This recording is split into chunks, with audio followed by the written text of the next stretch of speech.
پاکستان اور دنیا بھر میں لاکھوں دیکھنے اور سننے والوں کو ارشد شریف کا سلام۔ ناظرین، آج پاکستان ڈیموکریٹک موومنٹ کا اجلاس ہوا، جس کے بعد مولانا فضل الرحمان صاحب نے 23 مارچ کو اسلام آباد مارچ کا اعلان کیا۔ کیا 23 مارچ کو پی ڈی ایم کا یہ مارچ اسلام آباد ہو سکے گا؟ اور پھر 23 مارچ پہ جو ایک قومی پریڈ ہوتی ہے آرمڈ فورسز آف پاکستان کی، کیا وہ بھی ممکن ہو سکے گی؟ کیونکہ جو وینیو ہے، جو پریڈ گراؤنڈ ہے، عدالتی فیصلوں کے مطابق احتجاج کی جگہ کا تعین تو اس حوالے سے کیا گیا ہے۔ یہ بھی جانتے ہیں ساتھ ساتھ استعفوں کا معاملہ کیا، اس حوالے سے پاکستان مسلم لیگ نواز نے ایک دفعہ پھر مولانا فضل الرحمان صاحب کو ایک لالی پاپ دے دی، اور اس سارے تناظر میں پاکستان پیپلز پارٹی کدھر کھڑی ہے؟ کیا Pakistan Peoples Party P D M کے ساتھ اس ساری تحریک کا حصہ بنے گی یا نہیں بنے گی؟ سیالکوٹ کا افسوسناک واقعہ، اس پہ آج قومی قیادت کی، جس میں سول اور فوجی حکام شامل تھے، ایک بیٹھک ہوئی، اور جس این ایس سی کے بعد اعلانات کیے گئے تھے اس سے ملتے جلتے ہی اعلانات سامنے آئے کہ جناب قانون کسی کو ہاتھ میں نہیں لینے دیں گے، سب کو کیف کردار تک پہنچایا جائے گا۔ آج سے تقریباً 10 سال پہلے ناظرین ایک واقعہ ہوا تھا، افسوسناک واقعہ سیالکوٹ میں ہی ہوا تھا، جہاں دو بھائی منیب اور مغیث، ان کو بہیمانہ تشدد کر کے قتل کر دیا گیا تھا۔ ان کے مجرمان، ان کا کیا ہوا؟ ان کی سزائیں مکمل ہو گئیں؟ ہمارے کورسپونڈنٹ عامر بٹ نے سیالکوٹ میں آج ان دونوں بچوں کے چچا سے بات کی، وہ اس واقعے کے بارے میں کہتے ہیں، وہ بھی آپ کے ساتھ پروگرام میں آگے چل کے شیئر کریں گے۔ ساتھ ساتھ ناظرین احتساب کے حوالے سے بات کریں گے، اور اس میں جو بنیادی سوال ہے کہ کیا جو بات جانے نہ جانے گلی نہ جانے باغ تو سارا جانے ہے، جو ایک حکومت کا دعویٰ تھا کہ جی کسی کو این آر او نہیں دیں گے، تو آج احتساب کس جگہ پہ؟ ان تمام موضوعات پہ بات کریں گے۔ ہمارے ساتھ اسلام آباد اسٹوڈیوز میں موجود ہیں وزیر اعظم کے مشیر برائے داخلہ اور احتساب بیرسٹر شہزاد اکبر صاحب۔ بہت شکریہ بیرسٹر صاحب پروگرام میں شرکت کرنے کا۔ مولانا فضل الرحمان صاحب نے جو آج اعلان کیا 23 مارچ کے حوالے سے، وہ کیا تھا؟ آئیے سنتے ہیں۔ پاکستان ڈیموکریٹک موومنٹ نے فیصلہ کیا ہے کہ 23 مارچ کو اسلام آباد میں مہنگائی مارچ ہوگا۔ پورے ملک کے کونے کونے سے قوم اسلام آباد کی طرف آئے گی، اور یہاں اسلام آباد میں مہنگائی کے حوالے سے، عام آدمی کی غربت، بے روزگاری کے حوالے سے یہاں ایک بہت بڑا مظاہرہ ہوگا، اور پوری قوم اس میں شریک ہوگی۔ جی ناظرین، ساتھ ہی ساتھ مولانا فضل الرحمان صاحب نے یہ بتایا کہ صوبائی سطح پہ اس مارچ کی ذمہ داریاں، اس کی تیاری کی ذمہ داریاں کون کون نبھائے گا، کیا کیا نام ہے، آئیے دیکھتے ہیں۔ اس کی تیاریوں کے سلسلے میں صوبے کی سطح پر پی ڈی ایم کے اجلاس طلب کیے جائیں گے، جو مہنگائی مارچ کی تیاری کے سلسلے میں حکمت عملی طے کریں گے۔ پنجاب میں جناب میاں شہباز شریف صاحب اپنے زیر صدارت پنجاب کے پی ڈی ایم کا اجلاس بلائیں گے۔ صوبہ خیبر پختونخوا میں فضل الرحمان اپنی سربراہی میں اجلاس بلائے گا۔ صوبہ بلوچستان میں جناب محمود خان اچکزئی اپنی سربراہی میں صوبہ بلوچستان کا پی ڈی ایم کا اجلاس بلائے گا، اور جناب اویس شاہ نورانی صاحب وہ کراچی میں سندھ کی پی ڈی ایم کا اجلاس اسی حوالے سے طلب کریں گے۔ جی ناظرین، یہ تو اعلانات ہو گئے پی ڈی ایم کے۔ بیرسٹر شہزاد اکبر صاحب، وزارت داخلہ، آپ اس کے مشیر ہیں۔ 23 مارچ پاکستان کی قومی پریڈ بھی ہوتی ہے، مسلح فوج اس دن کو کمیموریٹ بھی کرتے ہیں پوری قوم، تو اب آپ سیکیورٹی کس کو مہیا کریں گے؟ وینیو کیا ہوگا؟ یہ سارے فیصلے ہونے ہیں، تو اس حوالے سے فیسیلیٹیٹ کریں گے آپ پی ڈی ایم کو؟ دیکھیں، دو چیزیں ہیں۔ ایک تو آج شیخ رشید صاحب نے بڑی اچھی بات کی ہے کہ 23 مارچ کو تو ایک بڑا نیشنل ڈے ہوتا ہے، جس دن کے اوپر ایک پریڈ ہوتی ہے، تو یہ پتہ نہیں اپنا کون سا ٹوپی ڈرامہ کرنا چاہتے ہیں اس دن۔ آف کورس جو ایک نیشنل ڈیوٹی ہے، ہمارا قومی دن ہے، اس دن آف کورس جو سیکیورٹی کے تمام انتظامات ہیں وہ تو اسی کے لیے ہوں گے، اور پریڈ گراؤنڈ اس کے لیے مختص ہے، وہاں پہ ہوتا ہے۔ جہاں تک مولانا صاحب اور یہ پی ڈی ایم کے مارچ کا تعلق ہے، تو میرا خیال ہے وہ خود ہی شور نہیں ہیں۔ اب وہ دیکھیے کہ وہ بھانمتی کا کنبہ، ایک نے پنجاب میں بندے اکٹھے کرنے ہیں، دوسرے نے بلوچستان میں کرنے ہیں، تیسرے نے کے پی میں کرنے ہیں، اور جو ان کے ساتھ ایک بہت بڑی پارٹی تھی سندھ میں جن کی حکومت بھی ہے، وہ اب پی ڈی ایم کا حصہ نہیں ہے، تو ادھر بھی مولانا صاحب نے لوگ اکٹھے کرنے ہیں۔ میری ویسے ایک آج آپ پروگرام میں نوٹ کر لیجئے، ان سے بندے پورے نہیں ہونے، تو یہ بھی ڈیٹیں شاید بدلتے رہیں گے، اور ابھی آج دیکھیے کہ دسمبر میں یہ ہمیں 23 مارچ کی ڈیٹ دے رہے ہیں کہ 23 مارچ کو مہنگائی کے اوپر یہ جو عوام کا درد لے کے آئیں گے، تو عوام آج ان سے پوچھنا چاہتی ہے کہ وہ جو درد ہے وہ 23 مارچ کو کیوں جاگے گا؟ صبح کیوں نہیں اٹھ کے آ جاتا ہے اسلام آباد؟ یہ 23 مارچ تک کس چیز کی تیاری کریں گے؟ اگر یہ جس مہنگائی کا رونا رو رہے ہیں وہ تو مہنگائی آج بھی ہے، تو پھر آج مارچ کیوں نہیں کر لیتے؟ شاید انہوں نے ڈیٹ کا انتخاب اس حوالے سے نہیں کیا جو لاسٹ کابینہ میں وزیراعظم نے کہا تھا کہ اگلے 3 ماہ بہت اہم ہوں گے، تو انہوں نے سوچا ہوگا پی ڈی ایم میں کہ شاید اس حوالے سے 3 ماہ تبھی بنتے ہیں۔ کو ڈائسیکٹ کر لیں سب سے پہلے کہ جو اس وقت ان کا جو مارچ ہے یہ اقتدار کا مارچ ہے، یہ کوئی لے دو کی والی چیز کی مارچ ہے کہ ایک پریشر گروپ بن کے آگے مارچ کر رہا ہے۔ تو اس کو ایک تو واضح کر لیں کہ اس مارچ کا عوام کے ساتھ اور مہنگائی کے ساتھ کوئی تعلق نہیں ہے۔ مہنگائی ایک کمپلیٹلی ڈیفرنٹ چیز ہے، وہ ایک انٹرنیشنل اس وقت انفلیشن کا ٹرینڈ چل رہا ہے، کووڈ پوسٹ کووڈ، اس کے اندر بہت ایک لمبی بحث ہو سکتی ہے، اور حکومت جو ہے وہ اپنی پوری کوشش کر رہی ہے کہ اس کا مہنگائی کا اور انفلیشن کا امپیکٹ کم سے کم غریب کے اوپر ہو، اور جتنا بھی اس کی سہولت کے لیے کام کیا جا سکتا ہے وہ کیا جائے، جس میں مختلف پروگرامز بھی ہیں، وہ بھی ایک بڑا ایک لمبا سبجیکٹ ہے جو کیے جا رہے ہیں۔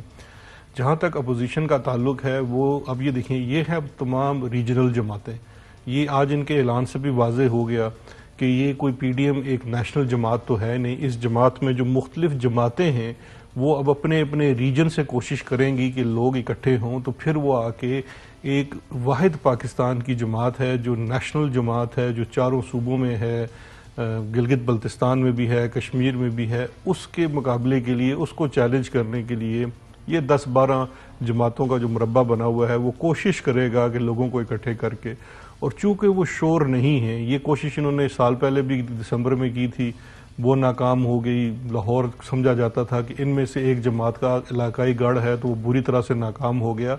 ابھی بھی اپنے آپ کو 3-4 ماہ کا انہوں نے ٹائم اس لیے دیا ہے کہ اس میں یہ کسی طریقے سے شاید کل الیکشن جیتے 133 کا، 133 کا لاہور سے نہیں، وہ تو دیکھیے اگر ایک دوڑ ہو جس میں اکیلا ہی دوڑوں اور میں فرسٹ آ جاؤں تو وہ تو کوئی بات نہیں۔ اچھا، اس میں ساتھ میں شہباز شریف صاحب کو پنجاب کی ذمہ داریاں دی، کافی اسٹرانگ کیسز ہیں ان کے خلاف، تو یہ ایشورنس آپ کی حکومت نے دے دی ہے کہ ان کیسز کو پرسو نہیں کریں گے، اور ایک ان ریٹن جو این آر او چل رہا ہے اپوزیشن کے ساتھ وہ قائم رہے گا 23 مارچ تک؟ نہیں، دیکھیے، پہلی تو بات یہ ہے کہ اس قسم کا کوئی ریٹرن یا ان ریٹرن یا کوئی بھی اس قسم کا این آر او تو ہے نہیں۔ دوسری بات یہ ہے کہ انہوں نے جو پنجاب کی رسپانسبلٹی شہباز شریف صاحب کو دی ہے، مجھے تو وہیں سے ڈاؤٹ ہونے شروع ہو گئے ہیں، کیونکہ شہباز شریف صاحب کو لے کے اور مریم صاحبہ کو لے کے ان کے تو آپس میں بہت سارے اختلافات ہیں، اور میں سوچ رہا ہوں کہ انہوں نے یہ رسپانسبلٹی مریم کو کیوں نہیں دی، کیونکہ اگر آپ نون لیگ کی بات سنیں، وہ تو شہباز شریف کو کراؤڈ پولر مانتے ہی نہیں ہیں۔ دیکھیں نا، مہنگائی مارچ میں آپ کو کراؤڈ چاہیے، لوگ چاہیے، تو نام آج انہوں نے شہباز شریف کا اناؤنس کر دیا ہے، تو بقول مسلم لیگ نون کے خود شہباز شریف تو کراؤڈ پول نہیں کر سکتا، تو یہ شروع سے ہم نہ سمجھیں کہ بندہ کوئی نہیں آئے گا پنجاب سے۔ چلیے، آپ کا حکومتی انٹرپریٹیشن بھی اس حوالے سے انٹرسٹنگ ہے، اور ناظرین ساتھ ساتھ استعفوں کی بات بھی کی کہ مناسب وقت پہ استعفے دیے جائیں گے، اور مولانا فضل الرحمان تو پہلے دن سے اس کے حامی ہے کہ ان اسمبلیوں سے استعفے دیے جائیں، اور اعلان کیا ہوا، آئیے دیکھتے ہیں۔ اسمبلیوں سے استعفوں کا مسئلہ بھی زیر غور آیا، چونکہ اصولی طور پر پی ڈی ایم کا اس حوالے سے اتفاق رائے موجود ہے، لیکن یہ کارڈ ہم نے کب استعمال کرنا ہے، کس طرح استعمال کرنا ہے، اس کا فیصلہ ہم اپنے وقت پر اپنی مرضی سے کریں گے۔ اپنے وقت پر اپنی مرضی سے یہ خفیہ کارڈ استعمال کریں گے۔ آپ سمجھتے ہیں کہ پاکستان مسلم لیگ نواز کی قیادت نے ایک دفعہ پھر مولانا صاحب کو اس حوالے سے لالی پاپ دے دی ہے، اور اس چیز پہ اتفاق نہیں ہے؟ اصل میں اس تمام یہ جو گروہ ہے پی ڈی ایم کا، ان کا سب سے بڑا جو ڈرا بیک ہے یا جو ان کا مائنس پوائنٹ ہے وہ یہ ہے کہ یہ سارے بڑے پرانے سیاسی کھلاڑی، اب یہ جو پرانے سیاسی پیک آف وولز، یہ ایک دوسرے پہ بھروسہ نہیں کرتے۔ اب مولانا صاحب جب کہتے ہیں استعفے کی بات کریں تو باقی سوچتے ہیں یار یہ خود تو پارلیمان میں ہے نہیں، ہمیں پارلیمان سے نکالنا چاہتا ہے۔ مولانا کہتے ہیں بھئی تم پارلیمان سے باہر آؤ، احتجاج کرنی ہے تو پارلیمان کے اندر آئے کہ تم کون سے احتجاج کرتے ہو، تو اندر میں بہت زیادہ یہ ڈسٹرس ہے۔ تو مولانا کا یہ جو بار بار ہر دفعہ استعفیٰ کرنا۔ اچھا، دوسری سب سے بڑی بات یہ دیکھ لیجئے، مولانا کو کیوں انہوں نے سربراہ بنایا ہوا ہے؟ مولانا صاحب تو سب سے چھوٹی جماعت کے سربراہ ہیں اس پورے اتحاد میں سے۔ مولانا کو سربراہ اس لیے بنایا ہوا ہے کہ جو تھوڑی بہت سٹریٹ پاور ہے، وہ بھی مدرسے کے بچوں کو گمراہ کر کے اکٹھی کرنے والی، وہ تو صرف مولانا فضل الرحمان کے پاس ہے، نہ ہی وہ سٹریٹ پاور نون لیگ کے پاس ہے، نہ کسی اور کے پاس ہے۔ وہ تو آپ نے دیکھ لیا نواز شریف کو جب یہاں سے مجھے کیوں نکالا کا وہ نکالا تو کوئی بندہ نہیں آیا باہر، مریم نے لاہور میں دسمبر میں جلسہ کیا تھا، کوئی بندہ نہیں آیا باہر، تو وہ تو کوئی ان کے پاس وہ سٹریٹ پاور نہیں ہے جو یہاں آگے کوئی 100 دن یا 10 دن آ کے بیٹھ جائے۔ مولانا کو بھی بیسیکلی ایک لائبلٹی کے طور پر رکھا ہوا ہے کہ چلو 4-6 بندے کے پی سے یا بلوچستان سے وہ اکٹھے کر لیتے ہیں۔ مولانا ان کے ساتھ اس لیے جڑے ہوئے ہیں کہ اسمبلیوں میں یہ موجود ہیں، یہ وہاں پہ رولا ڈالیں گے تو کوئی نہ کوئی حکومت کو تنگ کرتے رہیں گے. تو یہ اس قسم کا گٹھ جوڑ ہے جس کے اندر نظریاتی طور پہ کوئی ہم آہنگی نہیں ہے. پیپلز پارٹی تو ان سے نظریاتی طور پہ بہت دور کھڑی تھی، اس لیے وہ کافی عرصہ پہلے ان سے الگ ہوگی. ابھی بھی یہ اب بھی الگ ہے. ساتھ آپ کی کیا اسسمنٹ ہے؟ مل سکتے ہیں؟ حکومت اس کو کیسے دیکھی ہے؟ پیپلز پارٹی اور پی ڈی ایم دوبارہ جڑیں گی؟ دیکھیں میں تو سمپلی ایک بات کہتا ہوں، کل جو طلال چودھری نے تقریر میں نے سنی اور میں حیران رہ گیا. اب طلال چودھری مسلم لیگ نون کا لیڈر ہے سو کالڈ، اس نے جو کل تقریر 133 کے بعد کی، وہ سننے کے بعد اگر پیپلز پارٹی ان کے ساتھ دوبارہ اتحاد میں آ جاتی ہے تو وہ بہت بڑا سوالیہ نشان ہوگا. آپس میں تو ان کی دیکھیے نا یہ اس وقت صورتحال ہے، تو پیپلز پارٹی کیسے ان کے ساتھ بیٹھے گی؟ ہر دوسرے روز پیپلز پارٹی پہ حملہ کر دیتے ہیں. تو مجھے نہیں نظر آتا کہ یہ ان کا کوئی گٹھ جوڑ اس بات میں بن سکے. استعفے سیریس دھمکی ہے کہ نہیں ہے؟ اس پہ فیصلہ ہوگا یا اپوزیشن کا؟ میرا دیکھیے ہم تو کہتے ہیں استعفے دینا چاہتے ہیں، تو میرے جو ذاتی رائے یہ ہے کہ بسم اللہ آپ استعفے دیں. نیشنل یہ جو الیکشن کمیشن ہے وہ نہیں الیکشن کروا دے گا، سمپل سی بات ہے. یہ استعفے کہاں دیں گے؟ حکومت اس پہ کلیئر ہے کہ استعفے آئیں گے فوری ایکسیپٹ کر کے، ساتھ ہی بائی الیکشنز. دیکھیں حکومت کا تو کام ہی نہیں ہے، استعفے انہوں نے اسپیکر کو دینے ہیں، اسپیکر ایکسیپٹ کرے نہ کرے، اسپیکر ایکسپیکٹ کر لے گا. الیکشن کمیشن ہے الیکشن کرانے ہیں، حکومت تو اس کام سے باہر ہے. رائٹ ناظرین، لاسٹ ٹائم بھی پرائم منسٹر عمران خان صاحب نے جب استعفوں کی آئی تھی انہوں نے کہا تھا بالکل ہم ایکسیپٹ کریں گے. آج سابق صدر آصف زرداری نے بھی کہا ہے کہ جناب ان کے دماغ میں ایک نئی سوچ آ رہی ہے کہ پاکستان کو آگے کیسے لے کے جانا ہے. ساتھ ساتھ انہوں نے یہ بھی کہا کہ یہاں وعدے تو سب کرتے ہیں پورا کوئی نہیں کرتا. کیا کہا آئیے دیکھتے ہیں. یہاں تو پرومسز سب کرتے ہیں، ڈیلیوری ان کے پاس کچھ نہیں ہے. اب بھی میرے دماغ میں ایسی سوچیں ہیں جو آپ کے ملک کو ایک بہت زبردست اور کامیاب ملک بنا سکتا ہے. آپ لوگ صرف ایک ساتھ بیٹھ جاؤ، ورڈ وائز میری پارٹی بنا دیں، باقی مجھ پہ چھوڑ دیں، میں ان کو خود ہی سنبھال لوں گا، پورے پاکستان کو سنبھال لوں گا. یہ آپ نے سنا سابق صدر آصف زرداری صاحب کہہ رہے ہیں میں پورے پاکستان کو سنبھال لوں گا، میری پارٹی کو آپ ورلڈ وائڈ پارٹی بنا دیں. غالباً اوورسیز ووٹنگ اس حوالے سے بھی ان کا اشارہ تھا، اور ساتھ آپ کو بھی کہا کہ وعدے یا کسی اور کو کہا وعدے تو سب کرتے ہیں پورا نہیں کرتا. کیسے دیکھتے ہیں آپ زرداری صاحب کی سوچوں کو؟ فارمولے بھی ہیں ان کے پاس.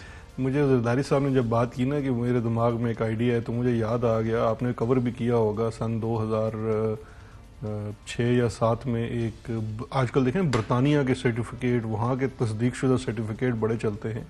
تو اس وقت انہوں نے ایک میڈیکل سرٹیفکیٹ دیا تھا کورٹ کے اندر کہ جی میرے اندر سوچنے سمجھنے کی صلاحیت ختم ہو چکی ہے، اس لیے میں اپنے وکلاء کو انسٹرکٹ نہیں کر سکتا. یہ سر مینشن کے کیس جی اس کیس میں دیا تھا. تو وہ میں اس وقت سے آج تک سوچ رہا ہوں کہ وہ ایسی کون سی دوائی تھی جو انہوں نے کھائی ہے اور اب ان کا دماغ اتنا تیز چلتا ہے. اللہ کہ ان کے دماغ کو اور بھی صحت دے. بات یہ ہے کہ یہ کسی پریس کانفرنس میں موقع تو ملنا نہیں ہے، پورے پاکستان کی خدمت کرنے کا موقع دینے کا جو چانس ہے وہ عوام دیتی ہے. عوام آپ کی پرفارمنس دیکھ کے آپ کو ووٹ دیتی ہے. 2023 میں الیکشن ہونا ہے، آپ اپنا دماغ اور اپنا منصوبہ لے کے عوام کے سامنے آ جائیے گا. اگر آپ کو ایک علاقے سے ہٹ کے کوئی ووٹ ملی اور آپ اگر نیشنل سطح کے لیڈر بن پائے تو بسم اللہ عوام کا فیصلہ وہ ہوگا. اس سے پہلے تو دیکھیں وہ آپ کو میں دیکھ رہا تھا آپ کی ٹویٹر ٹیگ لائن کے اوپر ایک کوئی ڈاکٹر صاحب ہیں، ان کے پاس بھی بہت سارے منصوبے ہیں اور لوگ آپ سے شکوہ کر رہے تھے کہ آپ کو ایک دن پورا پروگرام ان کے ساتھ کرنا. آپ مجھے لگتا ہے آپ کو نام یاد آ گیا ان کا ڈاکٹر صاحب کا کہ ان کو بھی انوائٹ کرنا چاہیے. میں ان کو اکثر سوشل میڈیا پہ دیکھتا ہوں، ان کے پاس بڑا پیشن ہے، بڑے جناب وہ انداز میں بات کرتے ہیں. تو اس طرح کے منصوبے بہت لوگوں کے ذہن میں اس پہ اب کیا بات کر سکتا ہوں. لیکن زرداری صاحب کے پاس تو ایکسپیرینس بھی ہے نا حکومت چلانے کا پہلے سے. اب ان کو نئی سوچیں آ رہی ہیں اور اللہ شفا دیتا ہے. ہو سکتا ہے اچھے ڈاکٹرز ہوں، میموری وغیرہ جو بھی ان کے ایشوز سے ریزالو ہو گئے ہوں گے. بات بالکل ٹھیک ہے، لیکن اس کا جو چانس ہے اور اس کا جو رستہ ہے وہ جنرل الیکشن ہے جو کہ 2023 میں ہونے ہیں. اگر وہ سب سے زیادہ ووٹ لے کے آگے تو بالکل بسم اللہ وہ ایوان پہ آ کے بیٹھیں گے، اقتدار بھی کریں گے اور اگلا 5 سال کریں گے. ہم چاہیں گے کہ وہ اگر ہم نہیں ٹھیک کر پا رہے وہ ٹھیک کر جائے. سیاسی جوڑ توڑ میں کہتے ہیں کہ سیاست میں پی ایچ ڈی ہے زرداری صاحب کے پاس، اور آپ کی پارٹی کے کچھ ناراض لوگ پیپلز پارٹی والوں سے رابطے میں بھی ہیں. کچھ آپ کے ملزمان اہم ملاقاتیں بھی کر رہے ہیں، ملزمان سے مل بھی رہے ہیں. تو اس سے تشویش تو نہیں ہے کہ ساؤتھ پنجاب کی جو پالیٹکس ہے اس حوالے سے پاکستان پیپلز پارٹی کافی محنت کر رہی ہے الائنسز بنانے کے حوالے سے؟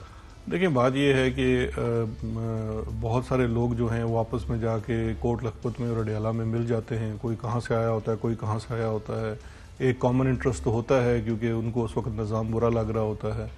تو اگر لوگوں کی آپس میں ملاقاتیں ہوتی ہیں تو اچھی بات ہے. الیکشن سے پہلے تیاری کرنے کا ہر کسی کو حق حاصل ہے, لیکن ان کی جو بھی تیاری ہے وہ 2023 کے لیے ہونی ہے, اس سے پہلے مجھے ہوتی نظر نہیں آ رہی. کوٹ لکھپت کا آپ نے ذکر کیا ملاقاتوں کا, وہاں تو آپ کی حکومتی افسران اور سیاسی لوگ وہ بھی جا کے خفیہ ملاقاتیں کافی کرتے رہے تھے, یہ بات سچ ہے؟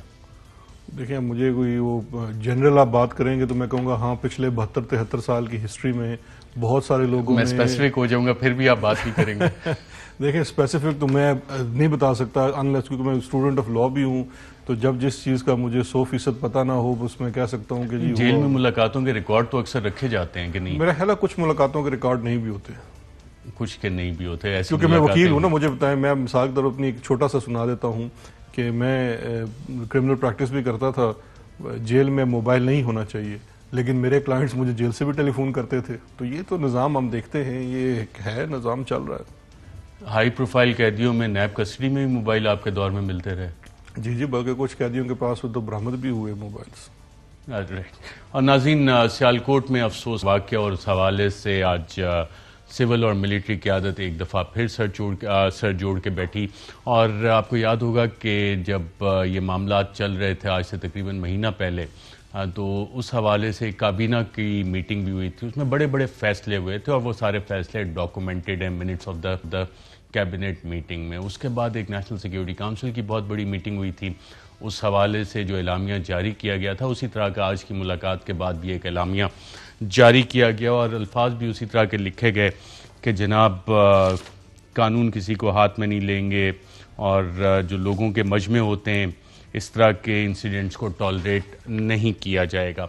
ایک چیک لسٹ ہوتی ہے, فہد حسین صاحب نے بڑا اچھا آرٹیکل اس حوالے سے لکھا کہ امیج بلڈنگ کی ایکسرسائز ہوتی ہے, اسی حساب سے بیانات آتے ہیں جی 1 2 3 4 ان سب کے بیانات آ گئے, ان باکسز کو ٹک کر دیا جائے اور اس کے بعد تھوڑے عرصے بعد سب یہ چیز بھول کے اگلی چیزوں پہ چلیں گے. آج میں آپ کو 2010-11 میں ایک واقعہ ہوا تھا سیالکوٹ میں, موب لنچنگ ہوئی تھی 2 لڑکوں کی, مغیث اور منیب.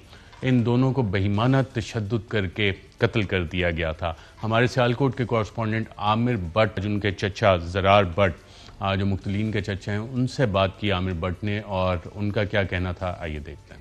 15 اگست 2010 کو ثانہ سیالکوٹ کے نام سے ایک واقعہ ہوا جس میں 2 سگے بھائی حافظ مغیث 18 سالہ اور 15 سالہ منیب کو گاؤں والوں نے سریعام بے دردی اور بربریت سے تشدد کا نشانہ بناتے ہوئے قتل کر دیا اور لاشوں کو لٹکا دیا. میں ان بچوں کا چچا ہوں اور اس کیس کا مدعی بھی تھا. اس وقت ماتحت عدالت دہشت گردی کی عدالت نے 7 ملزمان کو سزائے موت اور 6 ملزمان کو عمر قید کی سزا سنائی. لاہور ہائی کورٹ نے بھی ان ملزمان کے سزاؤں کو بحال رکھا, جس پر ملزمان نے سپریم کورٹ میں اپیل کی. اس وقت چیف جسٹس سپریم کورٹ صاحب نے ان پر سے دہشت گردی کی دفعات اور لاشوں کی بے حرمتی کی دفعہ کو ختم کر دیا اور الیکٹرانک ڈیوائسز کی شہادت کو بھی مسترد کرتے ہوئے ان ملزمان کے سزائے موت کو ختم کر دیا. عدلیہ کے فیصلے معاشرے کے مستقبل اور معاشرے کی ذہن سازی میں اہم کردار ادا کرتے ہیں. اس وقت عدلیہ کے فیصلے سے معاشرے میں یہ تاثر پایا گیا کہ ماورائے عدالت قتل اور لاشوں کی بے حرمتی کوئی جرم نہیں ہے. آج دوبارہ سیالکوٹ میں ایک سری لنکا کے شہری کو اسی طرح بے دردی سے تشدد کا نشانہ بنا کے قتل کیا اور لاش کو جلا دیا. صرف یہی کہنا چاہتا ہوں کہ اگر اس وقت ملزمان کو سزائے موت مل جاتی تو شاید دوبارہ سیالکوٹ یا پورے ملک میں اس طرح کا کوئی واقعہ نہ ہوتا. جی ناظرین, آپ نے سنا زرار بٹ چچا تھے مغیث اور منیب کے, اور ہمارے سیالکوٹ کے کورسپونڈنٹ عامر بٹ نے ان سے بات کی. عامر بٹ نے کوشش کی کہ وہ قاتل جن کو کہ 10 سال سزا کے بعد وہ رہا ہو گئے, ان سے پوچھیں کہ انہیں اس حوالے سے کیا انہوں نے سبق سیکھا, ندامت اور سزا واپس پوری کر کے واپس بھی آ گئے, لیکن ان سے رابطہ نہیں ہو سکا اور وہ میڈیا سے بات کرنے سے اس وقت ایگری نہیں کرے. برشید شہزاد اکبر صاحب کا افسوسناک واقعہ ایک دفعہ پھر ہوا موب لنچنگ کے حوالے سے. اس میں آپ سے لیگل سوال جاننا چاہ رہا ہوں. کافی ساری گرفتاریاں بھی ہوئیں, وہی چیک لسٹ جیسے فہد حسین صاحب نے اپنے آرٹیکل میں لیا وہ تمام پوری ہوئی. یہ کیسے ڈٹرمن ہوگا کہ فیٹل بلو جو تھا جس سے سری لنکن کی ڈیتھ ہوئی وہ کس کا تھا؟ دیکھیں یہ ارشد بڑا ہی مشکل ہوتا ہے اس طرح کی جب موب وائلنس ہوتا ہے. اب یہ 2 چیزیں ہیں, ایک تو ہمیں یہ دیکھنا پڑے گا اصل میں مسئلہ کیا ہے. میں اس کو ذرا تھوڑا سا بیان کرنا چاہوں گا. مسئلہ یہ ہے کہ یہ تو بڑے اندوناک قسم کے واقعات ہیں. عام کیسز کے اندر بھی نارمل ایک قتل ہوا ہو, اس کے اندر بھی جو سب سے انفارچونیٹ چیز ہے ہمارے نظام کی اور جو تاثر عوام میں ہے بہت زیادہ ہے اور کافی حد تک درست بھی ہے کہ جب تک یہ بات 2-3 اپیلوں سے گزر کے بڑی عدالت تک پہنچتی ہے تو کوئی نہ کوئی ایسا ڈسکاؤنٹ ہے جو ملزمان کو, مجرمان کو مل جاتا ہے اور ان کو وہ قرار واقع سزا نہیں ملتی. اور اس تاثر کے درست ہونے میں بہت ساری وجوہات ہیں. میں سمجھتا ہوں نظام عدل کے اندر بہت کم توجہ دی گئی ہے. ہمارے ہاں قانون سازی میں بہت کم توجہ دی گئی ہے. جیسے جیسے وقت بدلتا گیا ہے, کرمنل پروسیجر کوڈ تقریباً 250-300 سال پرانا ہے. قانون شہادت ہمارے ملک میں آلدو اس کو 1980 کہتے ہیں, صرف اس کا ایک اسلامی نام رکھا گیا تھا, یہ بھی 200 سال سے زائد پرانا ہے. اب یہ جس چیزوں کی طرف بات کی بتایا کہ وہ جو الیکٹرانک ایویڈنس تھا اس کو بھی سپریم کورٹ نے ریجیکٹ کر دیا. اس کی وجہ یہ ہے کہ ہمارے قانون کے اندر سے ابھی تک جو ماڈرن ڈیوائسز سے جو ایویڈنس لیا جاتا ہے اس کی ایڈمیزیبلٹی اور پھر اپریسیشن کیسے ہونی ہے اس ایویڈنس کی, یعنی کہ اس ایویڈنس سے کیا اخذ کرنا ہے, دونوں کے اوپر بہت زیادہ اس وقت کام کرنے کی ضرورت ہے. اس کے ساتھ ساتھ ہمیں کوالٹی جو کوالٹی ہے ججز کی, اسپیشلی جو ٹرائل کورٹ کے ججز ہیں جنہوں نے وہ پورا ایویڈنس ریکارڈ کرنا ہوتا ہے, پھر اس کے بعد فیصلہ لکھنا ہوتا ہے, اس کے اوپر بہت زیادہ, پھر پروسیکیوشن کی کوالٹی کے اوپر, یہ بڑا اٹس اے لانگ آرڈر اور اس کے اوپر ہم سب سے کم توجہ دیتے ہیں شاید. اب اس کیس کے اندر بھی جس طرح آپ نے کہا کہ فیٹل بلو کس کا تھا, اب دیکھیے یہ جو لیگل کویسچن ہوگا. جی بالکل یہ لیگل کویسچن ہوگا, اور یہ لیگل کویسچن اس لیے ہوگا کہ یہ جو ہمارا پرانا نظام تھا یہ قوانین اس کے مطابق بنے ہوئے ہیں کہ فیٹل بلو والے کو کیا سزا ملے گی, کہ اگر آپ کو 10 لوگ مل کے مار رہے ہیں یا 50 لوگ ہیں تو کس کے فیٹل جو یعنی کہ کس کی وار سے آپ کی جو ہلاکت ہوئی ہے وہ ہوئی ہے. اب یہ اس تمام چیزوں کو جورسپروڈنس کو ڈیولپ کرنا تھا جس کے اندر قانون بھی آنا تھا اور انٹرپریٹیشن بھی آنی تھی سپیریئر جوڈیشری کی طرف سے کہ کس طرح سے ان کیسز کے اندر سزا دی جانی ہے. مثال کے طور پہ اگر 3 لوگ مل کے ایک شخص کو مار رہے ہیں اور ہر بندے کی انٹینشن آپ کو مارنے کی یہ ہے کہ میرا ہر وار آپ کے لیے جان لیوا ثابت ہو, لیکن ان تینوں میں سے کسی ایک کا وار جو ہے وہ جان لیوا ثابت ہوا تو اس سے آپ کی موت ہوئی. اگر آپ اس کا موازنہ کریں گے دوسرے ممالک میں, اسپیشلی ڈیولپ ممالک میں, تو وہاں پہ چونکہ سزائے موت تو بہت سارے ملکوں میں ختم ہو چکی ہے, لیکن جو کوانٹم آف سینٹنس ہوگا وہ تقریباً برابر ہوگا اس کا جس کا فیٹل بلو تھا اور اس کا جس کی پوری انٹینشن تھی اور اس نے وہی بلو اسٹرک کیا جس کا فیٹل نہیں تھا اس کے ساتھ.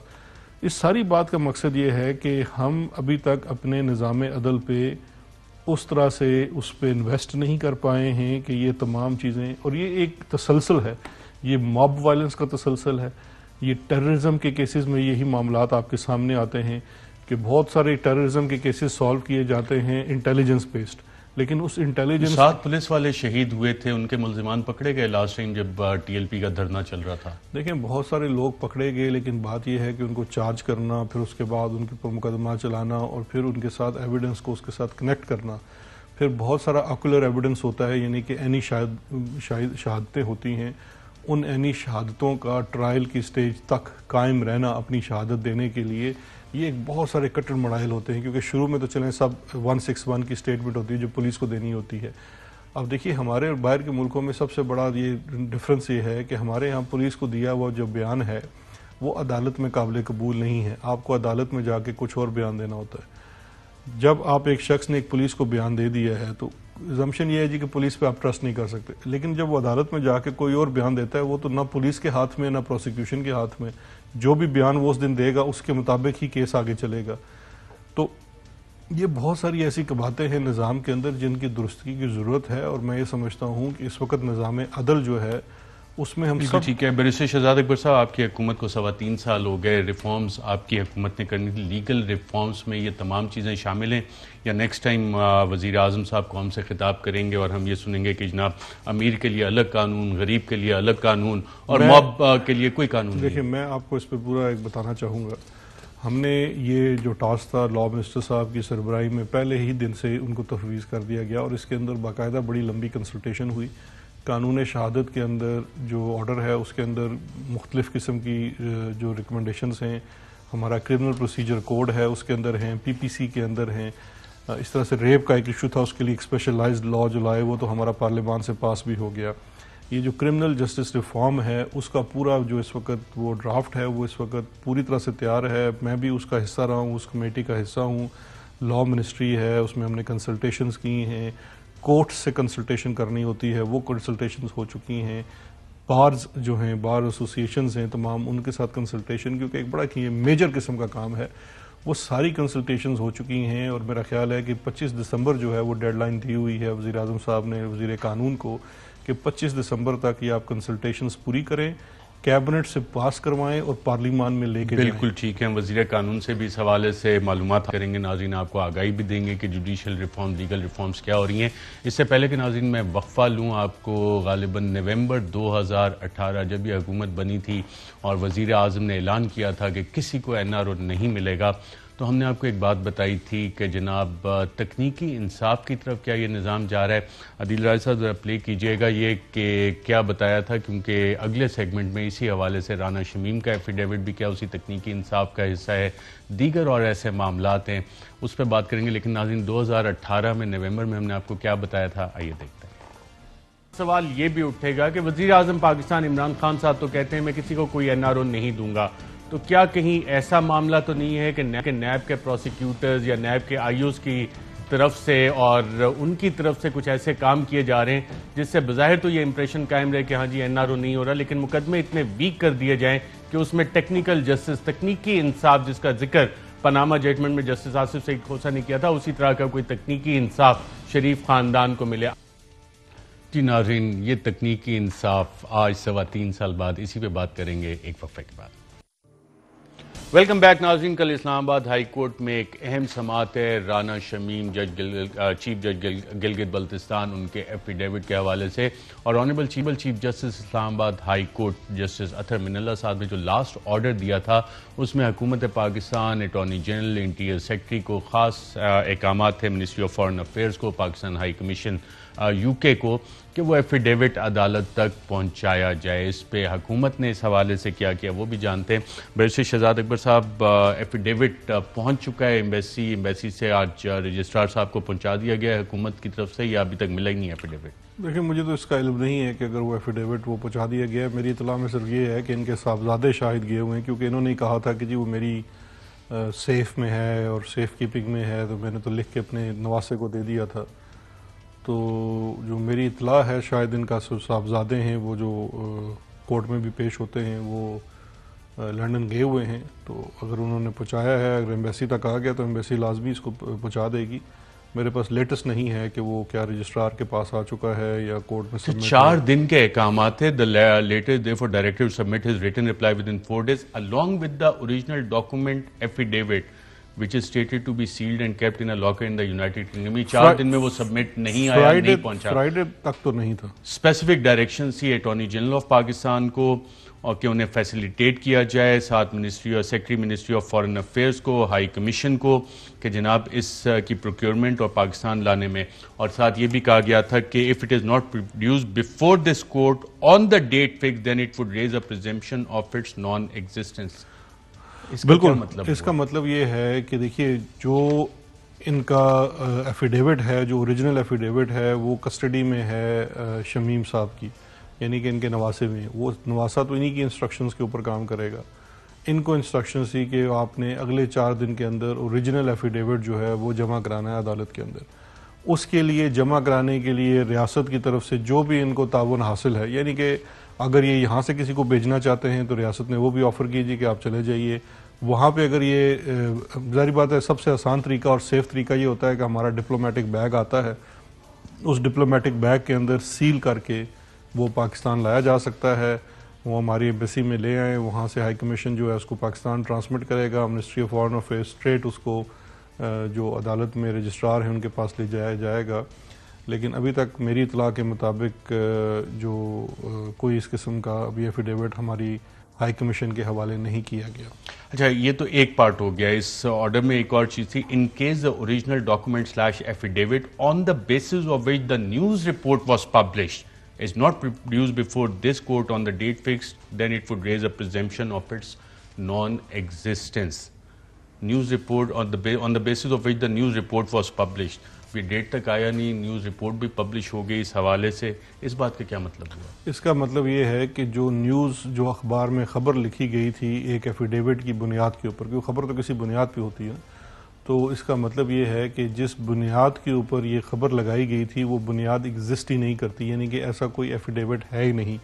اب اگر وہ جو صحافی ہیں انہوں نے ایک فوٹو کاپی یا واٹس ایپ دیکھ کے اگر انہوں نے اپنی خبر بنائی تو وہ پھر اس کی جو ذمہ داری ہے اس خبر کے اندر جو بھی کانٹینٹس تھے تو وہ پھر ان کی بنے گی, کیونکہ اگر آپ نے اوریجنل ڈاکومنٹ نہیں دیکھا ہے اور اگر آپ نے اوریجنل ڈاکومنٹ دیکھا نہیں ہے, کیونکہ اب جو شمیم صاحب کا بیان عدالت میں آیا ہے اس سے ایک بات تو واضح ہو گئی ہے کہ جو انصار عباسی صاحب نے سٹوری کی ہے انہوں نے شاید یہ اوریجنل ڈاکومنٹ نہیں دیکھا ہے.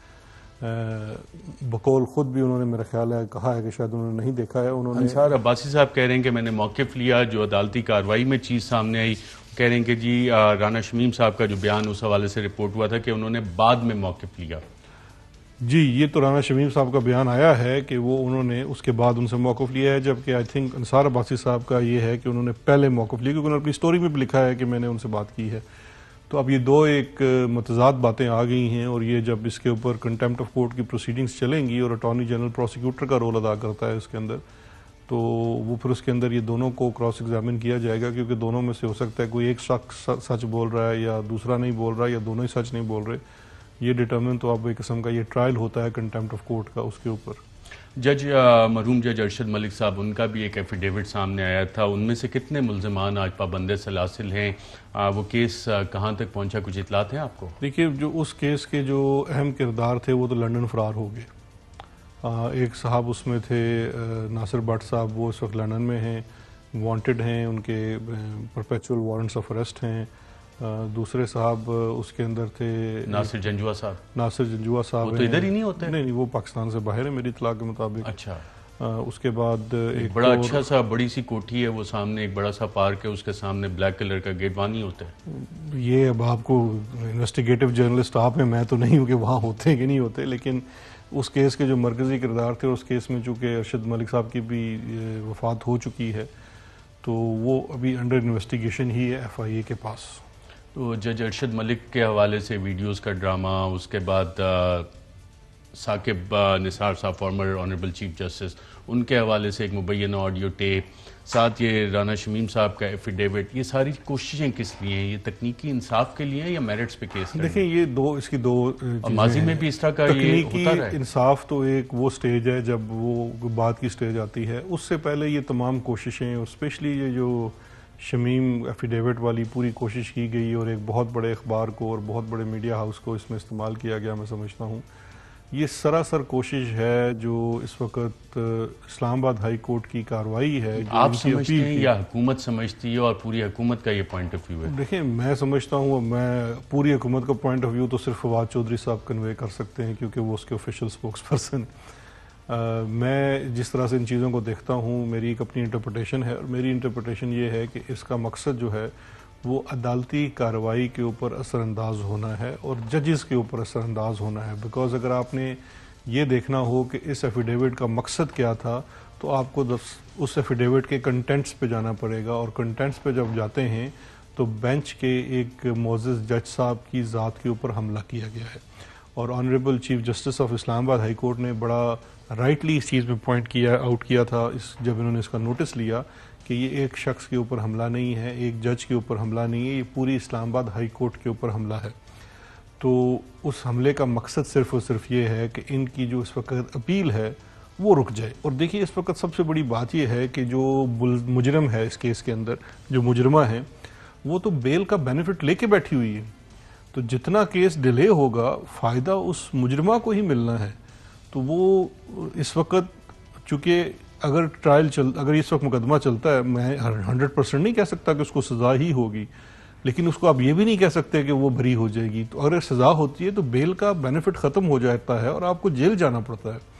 تو اس سیناریو کے اندر میں سمجھتا ہوں کہ یہ جو پوری سازش رچی گئی، اور اس سازش کا آپ سیدھا دیکھ سکتے ہیں کہ بینیفٹ کون اٹھانے کو جا رہا ہے، تو وہ تھی ہی اس لیے کہ کسی طریقے سے مقدمہ نہ چل سکے. اور یہ لیکن اس میں کنٹینیوشن حکومت بھی تو ملوث رہی ہے پہلے دن سے، کیونکہ ایک مجرم کو فرار کرانے میں تو پوری حکومت ملوث تھی.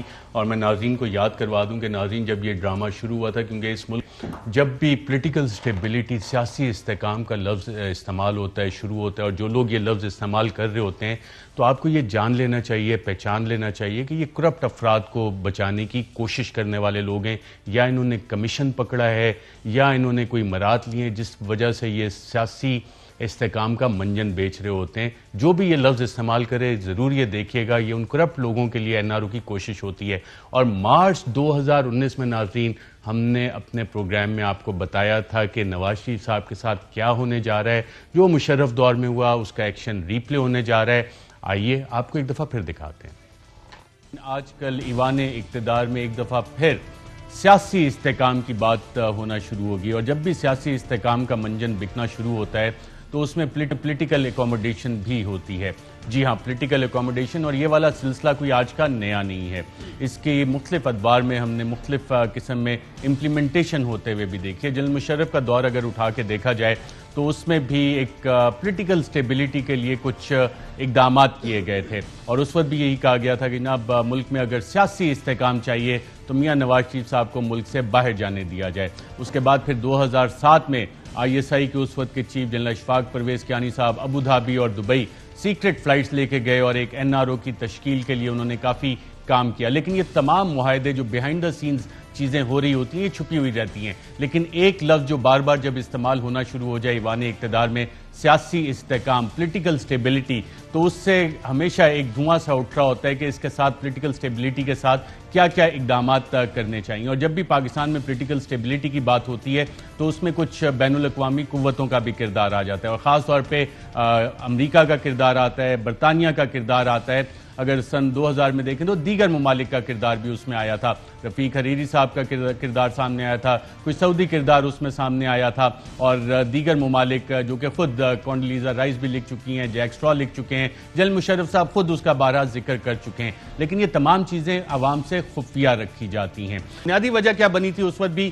Medical treatment, medical ground, health reasons کے اوپر جو کنوکشنز تھی وہ ساری کی ساری سیٹ اسائیڈ کر دی گئی تھی، اور سیاسی استحکام کا منجن اس وقت بھی بکھرا تھا. آج بھی ایوان اقتدار میں کچھ لوگ یہی بیٹھ کے کہہ رہے ہیں، کچھ ٹرانزیشنز بھی ہو رہی ہیں، اور ان ٹرانزیشنز میں دوبارہ سے یہ منجن بکنا شروع ہو گیا کہ جی سیاسی استحکام ہمیں چاہیے. تو کیا اگر سیاسی استحکام چاہیے تو ملک میں جو احتساب کا ڈرامہ پچھلے 2 سال سے رچایا گیا اس کو بند کر دینا چاہیے؟ جی ناظرین، اور اس کے بعد آپ نے دیکھا جولائی میں وزیر اعظم نے کنفرم کیا کہ انٹرنیشنل وہی کردار، چہرے بدل گئے تھے، نیشنل کردار چہرے بدل گئے تھے، اسی طرح سے ایکٹیویٹ ہوئے، اور نومبر میں نواز شریف صاحب کو باہر بھیجا گیا. ایک وقفہ لیتے ہیں ناظرین، وقفے کے بعد دوبارہ آپ خدمت میں حاضر ہوتے ہیں. اور کیا کسی 1 سٹار آفیسر کی کوئی آڈیو میر شکیل الرحمان صاحب کے پاس بھی ہے؟ اس حوالے سے سوال جواب کیا ہوئے، کیا واقعہ ہے، ایک وقفے کے بعد. ویلکم بیک ناظرین. بریک سے پہلے ہم نے آپ کو بتایا تھا کہ کس طرح ہم نے مارچ 2019 میں بتایا تھا کہ نواز شریف صاحب کے لیے مشرف دور والا پورا اسکرپٹ ریپیٹ ہونے جا رہا ہے. بیرسٹر شہزاد اکبر صاحب آپ نے بھی دیکھا، اور پھر چیزیں ویسے ہی ہوئیں. تو یہ سیاسی استحکام کا جو منجن تھا اس کے تحت آپ کی حکومت نے NRO دے کے نواز شریف صاحب کو باہر میں ارشد بڑی ایک سمپل سی آپ کو بات بتاتا ہوں کہ بہت زیادہ ڈفرنس ہے پرویز مشرف میں اور عمران خان کے اندر. یہ جو سیاسی منجن والا چورن ہے اور NRO والا جو معاملہ ہے، یہ بالکل کچھ مسلط پسند لوگوں کے اندر تو ہو سکتا ہے، لیکن جہاں تک جتنا میں پرائم منسٹر عمران خان صاحب کو سمجھتا ہوں یا جانتا ہوں، یہ تو بالکل as long as he is the prime minister of Pakistan سوال ہی پیدا نہیں ہوتا کہ کسی کو اس قسم کا کوئی NRO دیا جائے. باقی فرق ہے مشرف صاحب میں اور عمران خان صاحب میں، لیکن کام تو دونوں نے ایک ہی کیا. نہیں دیکھیں، جو مسلط والی بات کی جاتی ہے نا، اگر مسلط والی بات ہوتی تو یہ تو پہلے دن سے ہمارے پاس ان لوگوں کی طرف سے یہ تو ہاتھ دھوائیاں تھی کہ جی ٹھیک ہے آپ آ گئے، آپ 5 سال حکومت کریں، ہم آپ کو کچھ نہیں کہتے، تو بس آپ ہمیں نہ کچھ نہ کہیں. لیکن مجھے آپ بات بتائیے، یہ سیاسی مسلط کے میسیجز آتے رہے. دیکھیں یہ مسلط کے میسج تو یہاں شہر میں شام کو آپ باہر نکلیں گے ارشد تو آپ کو 4 بندے اور مل کے بتاتا شروع کر دیں گے جی کہ ہم بھی مسلط کروا سکتے ہیں، جی میں آپ کی ڈیل کروا دیتا ہوں. اسلام آباد میں ڈیلر ویلر بہت پھرتے رہتے ہیں.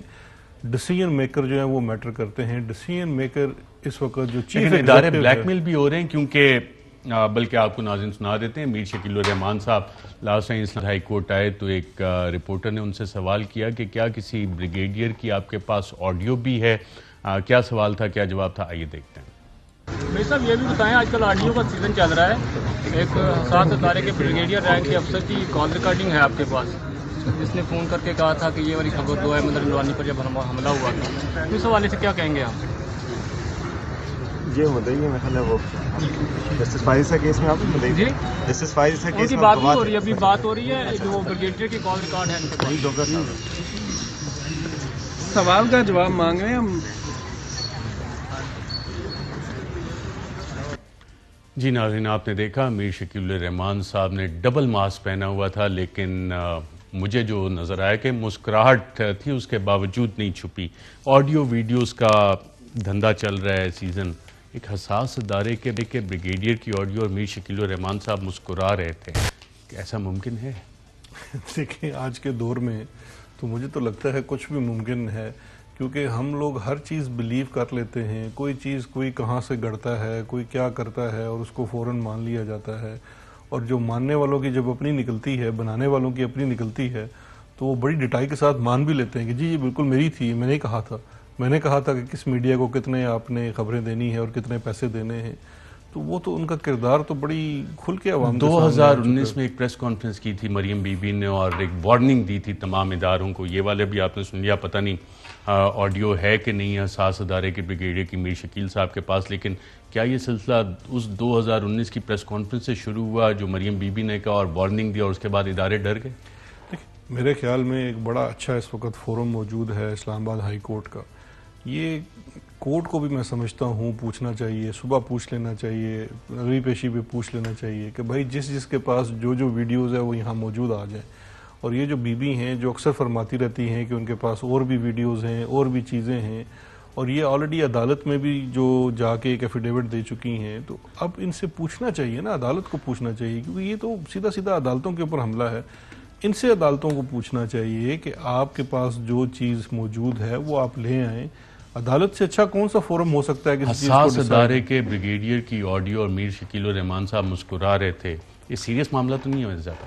دیکھیں معاملہ تو بہت سیریس ہے. مجھے تو اس سوال کے اوپر نا, وہ تو چلے انہوں نے کوئی جواب نہیں دیا, لیکن مجھے جو سوال کیا گیا ہے اس سوال میں بہت زیادہ لگتا ہے, کیونکہ وہ سوال کے اندر جواب بھی تھا. مطلب وہ ایک قسم کا پورا ایک کوئی تھا کہ یہ ایک نئی سچویشن, ایک نئی چیز میں بہت سارے جوابات بھی تھے. شاید آپ کا بھی یہ تجزیہ ہے, میرا تو یہ تجزیہ ہے. دیکھیں جب وہ اس کو ڈینائی نہیں کیا گیا. بیرسٹر شہزاد اکبر صاحب واچ پروگرام میں شرکت کا. ناظرین آج کے پروگرام میں اتنا ہی, اجازت دیجیے گا. اللہ حافظ. اہم ترین خبریں اب ایک کلک کی دوری پر. آپ کے پسندیدہ ٹاک شوز ہوں یا اہم ملکی یا غیر ملکی شخصیات کی نیوز کانفرنسز, ہر لمحہ باخبر رہنے کے لیے سبسکرائب کریں ہمارا YouTube چینل. موسم کی صورتحال ہو یا کھیل کے میدان سے خبریں, اپنے موبائل فون سے ملکی اور بین الاقوامی اہم خبروں تک رسائی کے لیے ڈاؤن لوڈ کیجیے موبائل ایپ. باوثوق ذرائع سے مصدقہ خبروں, تجزیوں اور تبصروں سے مستفید ہونے کے لیے وزٹ کیجیے پاکستان کی سب سے بڑی نیوز ویب سائٹ www.arYnews.tv. ان سب کے علاوہ پاکستان کا سب سے بڑا فیس بک پیج ہو, سب سے بڑا نیوز انسٹاگرام اکاؤنٹ یا پھر ٹویٹر, ARY نیوز پہنچا رہا ہے خبریں سب سے پہلے آپ تک, تاکہ آپ رہیں ہر لمحہ باخبر.